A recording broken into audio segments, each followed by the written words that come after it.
Hi friends. தாயை பற்றி சிறிய வரிகள். இந்த உலகத்தில் ரொம்ப ரொம்ப நேசிக்கக்கூடிய மனிதர் யாருன்னா நம்ம கூட இருக்கிற தாய். ஃபஸ்ட்டு தாய் நம்மளோட உறவு. அந்த உறவுன்றது எப்படின்னா, நம்மளுடைய எவ்வளோ கோவங்கள் இருந்தாலும் சரி, தாய் எப்படின்னா நம்மளே தாய்கிட்ட சண்டை போடாது, அவங்க நம்மள்ட்ட சண்டை போடாலும் சரி, அந்த சிறிய உறவு சிறிது நேரத்தில் மாறிடும். கண்டிப்பாக மனைவி கூட அப்படி அந்த மாதிரி இருக்க மாட்டாங்க. மனைவி கூட கோவங்களில் சில நேரங்கள் இருப்பாள். சில நேரம் நம்ம கோவத்தில் சாப்பிடாம தூங்கிட்டா கூட சில பேர் கண்டிப்பாக சாப்பாடை வச்சு கொடுப்பா, சில பேர் கொடுக்க மாட்டாங்க, கோவத்தில் இருப்பாங்க. ஆனால் தாயின்ற உறவு அப்படி இல்லை. எவ்வளோ தான் ஒரு மனைவி தாய் மகன்கிட்ட சண்டை போடாலும் சரி, அந்த உறவு தாய் எப்போதுமே தாய் சாப்பிடாமல் படுக்க வைக்க மாட்டாங்க. எவ்வளோ நேரங்கள் இருந்தாலும் தாய் படுத்து தூங்கி கொண்டிருந்தாலும் நம்மளை எழுப்பி அவங்க சாப்பாடு கொடுப்பாங்க. அதுதான் அவங்களுடைய நிலைப்பாடு. ஏன்னா ரொம்ப நேசிக்கக்கூடிய மனிதர் தாய். ஆனால் தாயை ரொம்ப நேசிக்கணும். கண்டிப்பாக தாயோட சண்டை போடணும். நானும் சமயங்கள் நிறையா இடத்துக்கு சண்டை போட்டிருக்கேன்.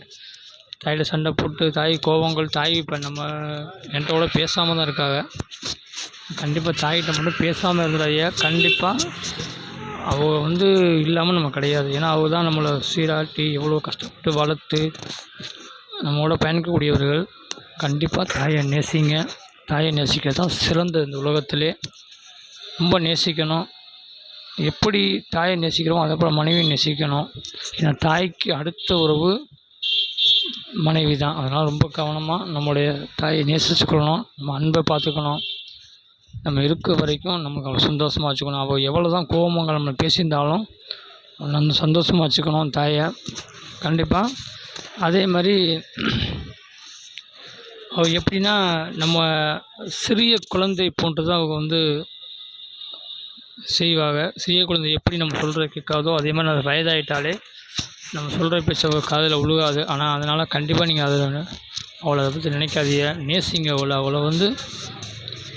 ரொம்ப நேசிக்கணும். சின்ன குழந்தை மாதிரி அவங்க ரொம்ப நேசித்து அவங்களோட பயணிங்க. கண்டிப்பாக தாயின்ற ஒரு மிக மிக அற்புதமான உறவு. சரியா?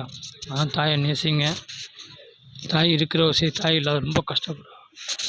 Okay friends.